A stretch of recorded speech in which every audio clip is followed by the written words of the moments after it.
হাই friends এতিয়া আমি যিটো এবছলিউট এডভান্টেজ থিয়ৰী পাই গ'লোঁ আডাম স্মিথৰ তাৰ পৰৱৰ্তী সময়ত আন এজন সংস্থাপনবাদী অৰ্থনীতিবিদ ডেভিড ৰিকাৰ্ডোৱে দাঙি ধৰা এই ট্ৰেড থিয়ৰীটো আলোচনা কৰিবলৈ লৈছোঁ। গতিকে এবছলিউট এডভান্টেজ থিয়ৰীটোত আডাম স্মিথে কৈছিলে যে দুয়োখন কাণ্ট্ৰিৰ ভিতৰত কোনোবা এখন কাণ্ট্ৰিয়ে তেওঁলোকে যদি কোনোবা এটা কমডিটিত এবছলিউট এডভান্টেজ পায় তেতিয়াহ'লে আনটো কমডিটিৰ ক্ষেত্ৰত আনখন কাণ্ট্ৰিয়ে এবছলিউট এডভান্টেজ পায়। তেতিয়া দুয়োখন কাণ্ট্ৰিৰ মাজত ট্ৰেড হয় আৰু তেতিয়া দুয়োখন কাণ্ট্ৰিয়ে তাৰ পৰা লাভৱান হয়। কিন্তু ৰিকাৰ্ডোৱে কৈছে যে যদিহে কোনোবা এখন কাণ্ট্ৰি দুয়োটা কমডিটিতে এবছলিউট ডিছএডভান্টেজ পায় আৰু আনখন কাণ্ট্ৰিয়ে যদি দুয়োটা কমডিটিতে এবছলিউট এডভান্টেজ পায় তেতিয়াহ'লে কাণ্ট্ৰিকেইখনৰ মাজত ট্ৰেড কেনেদৰে হ'ব সেই কথাটোকে আলোচনা কৰিছে ডেভিড ৰিকাৰ্ডোৱে। গতিকে সেই ক্ষেত্ৰত ডেভিড ৰিকাৰ্ডোৱে কৈছে যে যদিহে কোনো এখন কাণ্ট্ৰিয়ে দুয়োটা কমডিটিতে এবছলিউট ডিছএডভান্টেজ পায় তেতিয়াহ'লে কাণ্ট্ৰিখনে এইটো চাব যে তেওঁলোকৰ সেই এবছলিউট ডিছএডভান্টেজ পোৱা কমডিটি কেইটাৰ লগত আনখন কাণ্ট্ৰিৰ যিকেইটা কমডিটি প্ৰডিউচ হৈছে সেইকেইটাৰ লগত ৰিলেটিভ এডভান্টেজটো চাব। অৰ্থাৎ দুয়োখন কাণ্ট্ৰিৰ ভিতৰত হয়তো এনেকুৱা হ'ব পাৰে যিখন কাণ্ট্ৰিয়ে এবছলিউট ডিছএডভান্টেজ পাইছে তাৰ সেই এবছলিউট ডিছএডভান্টেজ পোৱা কমডিটি কেইটাৰ ভিতৰত কোনোবা এটা কমডিটিত ৰিলেটিভলি বেছি এডভান্টেজ পাব পাৰে আনটো কমডিটিতকৈ। গতিকে তেনে ক্ষেত্ৰত যিখন কাণ্ট্ৰিয়ে এবছলিউট ডিছএডভান্টেজ পাইছে দুয়োটা কমডিটিয়ে তাৰে ৰিলেটিভলি যিটো কমডিটিত এডভান্টেজ পাইছে সেই কমডিটিটোক স্পেচিয়েলাইজ কৰি কেনেদৰে দুখন কাণ্ট্ৰিৰ মাজত ট্ৰেড হ'ব তাক আমি এই তালিকাকেইখনৰ জৰিয়তে আলোচনা কৰিম। গতিকে প্ৰথমখন তালিকাই প্ৰডাকশ্যন এণ্ড কনজাম্পশ্যন বিফ'ৰ ট্ৰেডক সূচাইছে। অৰ্থাৎ এতিয়া কাণ্ট্ৰিকেইখনৰ মাজত কোনো ট্ৰেড হোৱা নাই। পূৰ্বৰ উদাহৰণটোৰ দৰেই অৰ্থাৎ এবছলিউট এডভান্টেজ থিয়ৰীৰ তালিকাকেইখনৰ দৰে এতিয়াও ইয়াত ইণ্ডিয়া আৰু বাংলাদেশ দুখন কাণ্ট্ৰিৰ কথা লোৱা হৈছে। ইয়াত দেখুওৱা হৈছে যে ইণ্ডিয়া আৰু বাংলাদেশ দুয়োখন কাণ্ট্ৰিয়ে ক্লথ আৰু হুইট প্ৰডিউচ কৰে। গতিকে ইণ্ডিয়াই ক্লথ প্ৰডিউচ কৰিব পাৰে 20 ইউনিট আৰু হুইট প্ৰডিউচ কৰিব পাৰে 15 ইউনিট। কিন্তু ইয়াৰ বিপৰীতে বাংলাদেশে ক্লথ প্ৰডিউচ কৰিব পাৰে 10 ইউনিট আৰু হুইট প্ৰডিউচ কৰিব পাৰে 12 ইউনিট। গতিকে আমি ইয়াৰ পৰা দেখিছোঁ যে ইণ্ডিয়াই ক্লথ প্ৰডাকশ্যনতো বাংলাদেশতকৈ বেছিকৈ প্ৰডিউচ কৰিব পাৰিছে আৰু হুইটৰ ক্ষেত্ৰতো বাংলাদেশতকৈ বেছিকৈ প্ৰডিউচ কৰিব পাৰিছে। গতিকে ইয়াত আমি ক'ব পাৰোঁ যে ইণ্ডিয়াই দুয়োটা কমডিটি প্ৰডাকশ্যনৰ ক্ষেত্ৰত এবছলিউট এডভান্টেজ পাইছে আৰু বাংলাদেশে দুয়োটা কমডিটি প্ৰডাকশ্যনৰ ক্ষেত্ৰত এবছলিউট ডিছএডভান্টেজ পাইছে। এতিয়া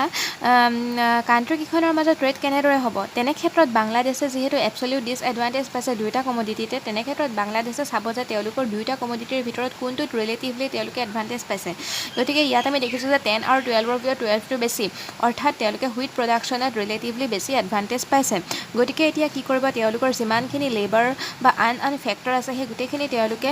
বাংলাদেশে সম্পূৰ্ণৰূপে হুইট প্ৰডাকশ্যনৰ ক্ষেত্ৰত লগাই দিব।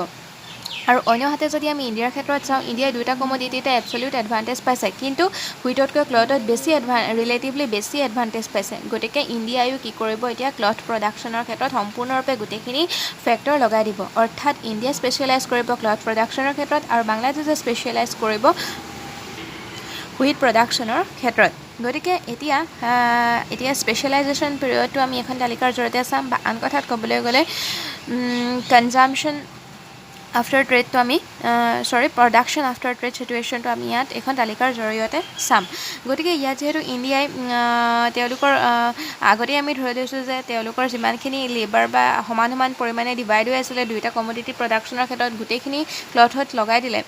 তেওঁলোকৰ অৰ্থাৎ তেওঁলোকৰ ফেক্টৰ দুগুণ হৈ যোৱাৰ লগে লগে ক্লথ প্ৰডাকশ্যন দুগুণ হৈ যাব 20 × 240। একেদৰে বাংলাদেশৰ যিহেতু তেওঁলোকৰ ৰিলেটিভ এডভান্টেজটো হুইটত বেছিকৈ পাইছিলে সেইকাৰণে তেওঁলোকৰ সমগ্ৰ ফেক্টৰছখিনি হুইটত লগাই দিলে। অৰ্থাৎ হুইটো দুগুণ হৈ যোৱাৰ লগে লগে হুইটৰ ফেক্টৰছো দুগুণ হৈ যোৱাৰ লগে লগে প্ৰডাকশ্যনটো দুগুণ হৈ গ'ল 12 × 2 24। গতিকে এতিয়া আমি যদি চাওঁ ইয়াত ইণ্ডিয়াই টোটেল প্ৰডাকশ্যন কৰিব পাৰিছে ক্লথৰ 14 ইউনিট আৰু হুইটৰ 0 ইউনিট। অৰ্থাৎ টোটেল ইণ্ডিয়াত প্ৰডাকশ্যন হৈছে 40 ইউনিট। আকৌ বাংলাদেশে ক্লথ প্ৰডিউচ কৰিব পাৰিছে 0 ইউনিট আৰু হুইট প্ৰডিউচ কৰিব পাৰিছে 24 ইউনিট। অৰ্থাৎ টোটেল প্ৰডাকশ্যন হৈছে বাংলাদেশৰ 24 ইউনিট। গতিকে এতিয়া যদি আমি ৱৰ্ল্ড ক্লথখন আমি যদি ধৰি লওঁ যে কেৱল মাত্ৰ ইণ্ডিয়া আৰু বাংলাদেশৰ জৰিয়তে গঠন হৈছে তেতিয়াহ'লে সমগ্ৰ বিশ্বতে ক্লথৰ প্ৰডাকশ্যন হৈছে 40 ইউনিট আৰু হুইটৰ প্ৰডাকশ্যন হৈছে 24 ইউনিট গতিকে এতিয়া সম্পূৰ্ণ বিশ্বতে মুঠ প্ৰডাকশ্যন হৈছে 64 একেদৰে আমি এখন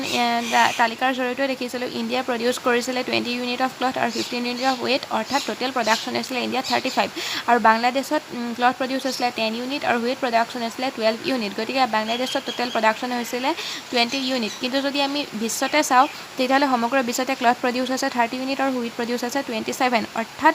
মুঠ উৎপাদনটো সমগ্ৰ বিশ্বতে 57 গতিকে আমি ইয়াত দেখিলোঁ যে আফটাৰ স্পেচিয়েলাইজেশ্যন বা স্পেচিয়েলাইজেশ্যন কৰাৰ ফলত তেওঁলোকৰ কি হৈছে প্ৰডাকশ্যন লেভেলটো বাঢ়ি গৈছে এতিয়া প্ৰডাকশ্যন লেভেলটো বঢ়াৰ লগে লগে কনজাম্পশ্যন পেটাৰ্ণটো কেনেকুৱা হ'ব আফটাৰ ট্ৰেড তাক আমি এতিয়া আনখন তালিকাৰ জৰিয়তে আলোচনা কৰিম গতিকে এইখন তালিকাত আমি দেখিছোঁ যে ইণ্ডিয়াৰ আগতে কনজাম্পশ্যন কৰিছিলে 20 ইউনিট নিজৰ দেশতে প্ৰডাকশ্যনো কৰিছিলে কনজাম্পশ্যনো কৰিছিলে তেতিয়া তেওঁলোকৰ মাজত কোনো ধৰণৰ ট্ৰেড নাছিলে অৰ্থাৎ তেওঁলোকে যেতিয়া 20 ইউনিট ইণ্ডিয়াই প্ৰডাকশ্যন কৰিছিলে তেতিয়া তেওঁলোকে কনজাম্পশ্যনো কৰিছিলে 20 ইউনিট কিন্তু এতিয়া তেওঁলোকে স্পেচিয়েলাইজেশ্যন হোৱাৰ পিছত 40 ইউনিট তেওঁলোকৰ যথেষ্ট পৰিমাণে প্ৰডাকশ্যন বাঢ়িলে 20 আছিলে এতিয়া 40 হ'ল গতিকে তেওঁলোকৰ 20 ইউনিট তেওঁলোকৰ প্ৰয়োজনীয় আছিলে 20 ইউনিট কনজাম্পশ্যনৰ কাৰণে কিন্তু তেওঁলোকে 5 ইউনিট বেছিকৈ কনজিউম কৰিব আফটাৰ ট্ৰেড 25 ইউনিট তেওঁলোকে কনজাম্পশ্যন কৰাৰ পিছত তেওঁলোকৰ বাকী ৰ'ব 15 ইউনিট আৰু এই 15 ইউনিট তেওঁলোকে কি কৰিব বাংলাদেশলৈ এক্সপৰ্ট কৰিব একেদৰে বাংলাদেশে যিহেতু ইণ্ডিয়াৰ পৰা 15 ইউনিট ক্লথ এক্সপৰ্ট কৰিলে সেইকাৰণে এই 15 ইউনিটৰ সমানে তেওঁলোকে কি কৰিব লাগিব হুইট ভাৰতলৈ পঠিয়াব লাগিব যিহেতু আমি এইটো 1:1 ট্ৰেড ৰেচিঅ' ধৰি লৈছোঁ সমান সমান হাৰত তেওঁলোকে বাণিজ্য চলাব লাগিব অৰ্থাৎ বাণিজ্য হাৰটো সমান বুলি আমি যিহেতু ধৰি লৈছোঁ গতিকে তেওঁলোকে 15 ইউনিট ইণ্ডিয়াৰ পৰা ক্লথ লোৱাৰ বাবে তেওঁলোকে 15 ইউনিট হুইটো প্ৰদান কৰিব লাগিব ভাৰতক গতিকে আমি ইয়াত দেখিছিলোঁ যে যেতিয়া তেওঁলোকে স্পেচিয়েলাইজ কৰিছিলে হুইট প্ৰডাকশ্যনত বাংলাদেশে তেতিয়া 24 ইউনিট তেওঁলোকে প্ৰডিউচ কৰিব পাৰিছিলে ইয়াৰে যিহেতু 15 ইউনিট তেওঁলোকে হুইট ইণ্ডিয়ালৈ পঠিয়াই দিলে গতিকে তেওঁলোকৰ হাতত থাকিব 9 ইউনিট গতিকে এতিয়া আমি যদি চাওঁ ইণ্ডিয়াৰ ক্ষেত্ৰত টোটেল প্ৰডাকশ্যন ইণ্ডিয়াৰ ক্ষেত্ৰত টোটেল তেওঁলোকে কনজাম্পশ্যন হ'ব 40 ইউনিট অফ ইয়াত ক্লথ এণ্ড ৱেইট অৰ্থাৎ ইণ্ডিয়াই কনজিউম কৰিব পাৰিব 40 ইউনিট ইয়াৰ ক্লথ আৰু ৱেইট মিলি আৰু বাংলাদেশে কনজিউম কৰিব পাৰিব টোটেল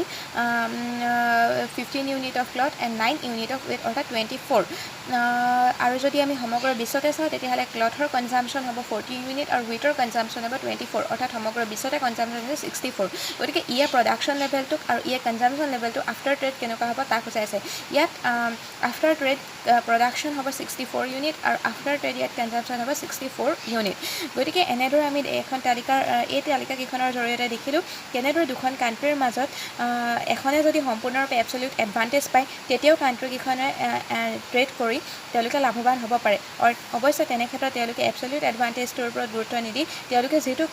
দুটা কমডিটিত এবছলিউট ডিছএডভান্টেজ পাইছে সেইকেইটাৰ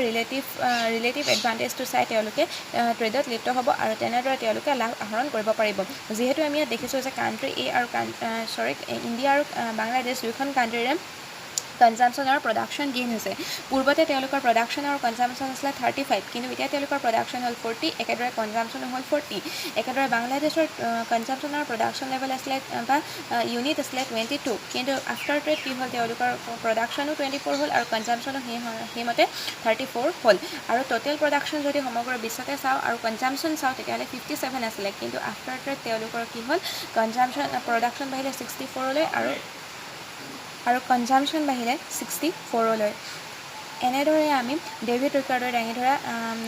কম্পেয়াৰিটিভ এডভান্টেজ থিয়ৰীটো আলোচনা কৰিব পাৰোঁ ইয়াৰ আমি এটা চিত্ৰৰ সহায়তো আলোচনা কৰিব পাৰোঁ আমি যিটো ডেভিড ৰিকাৰ্ডৰ কম্পেয়াৰিটিভ এডভান্টেজ থিয়ৰী পাইছিলোঁ সেই কম্পেয়াৰিটিভ এডভান্টেজ থিয়ৰীটো যদি আমি ডায়েগ্ৰামৰ সহায়ত চাওঁ তেতিয়াহ'লে আমি দেখিম যে